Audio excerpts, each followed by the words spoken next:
All right, let's talk about AI and cybersecurity. Because right now, there is so much noise, so much hype, and honestly, some pretty scary predictions flying around. So today, we're going to cut through all of that and separate what's myth from what's actually happening on the ground. You see stuff like this all the time, a vulnerabilities cataclysm. And it's not years away, it's just 6 months away. It paints this picture of AI creating unstoppable hacks that will just completely overwhelm us. Sounds pretty terrifying, right? Like some kind of cyber apocalypse is just around the corner.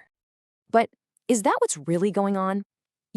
When you actually talk to the security experts, the people on the front lines dealing with this stuff day in and day out, you get a very different story, a much more interesting one, actually.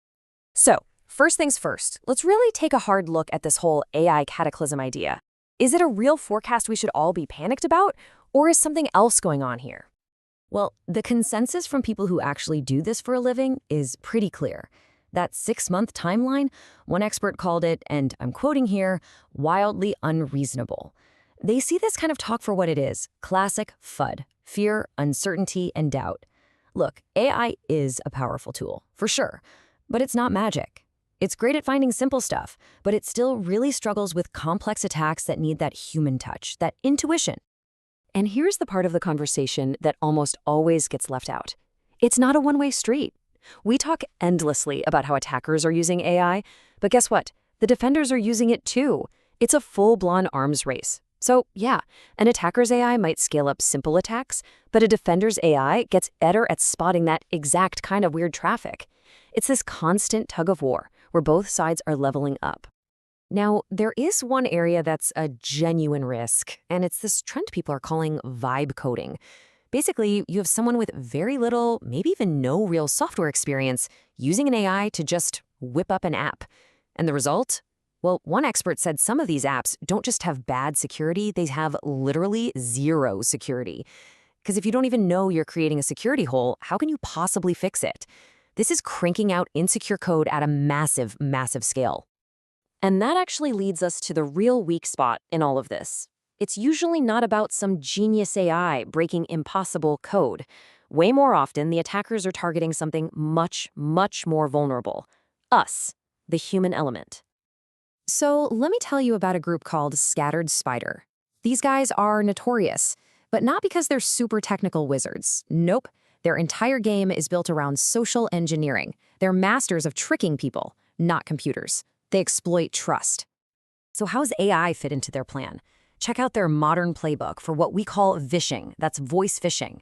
First, they use AI to scrape social media, gathering all these little personal details about employees to make their story sound legit. Then, a real person, a human operator, calls the company's IT help desk. And here's the crazy part. They have an AI feeding them lines in real time, or even using a cloned voice of the employee. And the con itself? It's so simple. Hey, it's me. I'm locked out of my account. Can you please just reset my password? And you want to know the really scary part? According to a top social engineer at IBM, that IT help desk trick, it's the one thing that works every single time they test it. Every single time. It just goes to show the most advanced AI attack in the world can just be a fancy tool to make a really old, really human trick that much more convincing. And if they can't trick people, well, they've got another move. They actively recruit them. Criminal groups are straight up paying employees for access. And you have to wonder, why does this work? Well, it's a mix of things, right? Economic pressure, maybe a feeling that company loyalty isn't what it used to be. But the bottom line is, an insider threat is one of the absolute hardest things to defend against. They don't need to break in. They already have the keys. This all brings us to maybe the biggest reality check of all, the cyber threats that cause the most damage. They're often not these super sophisticated, cutting-edge attacks. They're simple, unforced errors. The hackers aren't kicking down the door, they're just walking through one that we left wide open. So let me ask you this. What's more dangerous?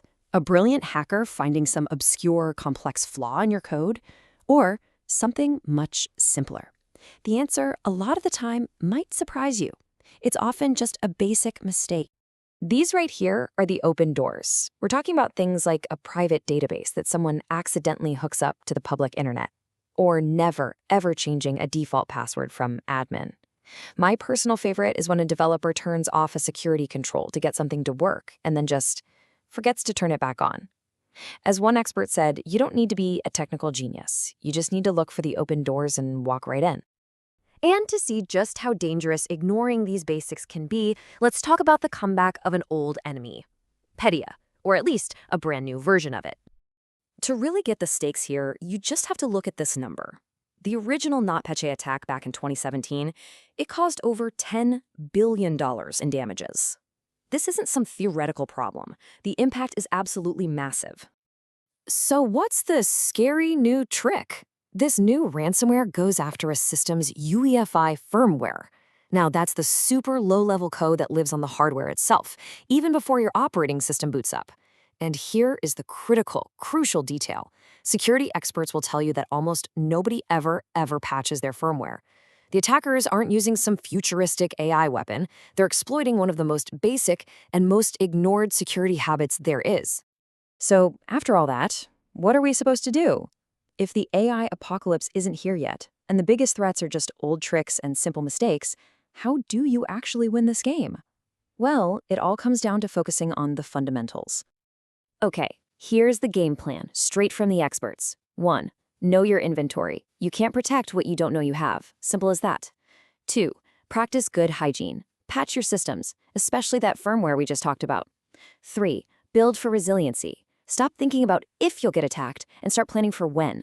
4. Monitor everything all the time so you can spot those open doors before someone else does. And finally, number 5, and this one is so important, train your people with empathy.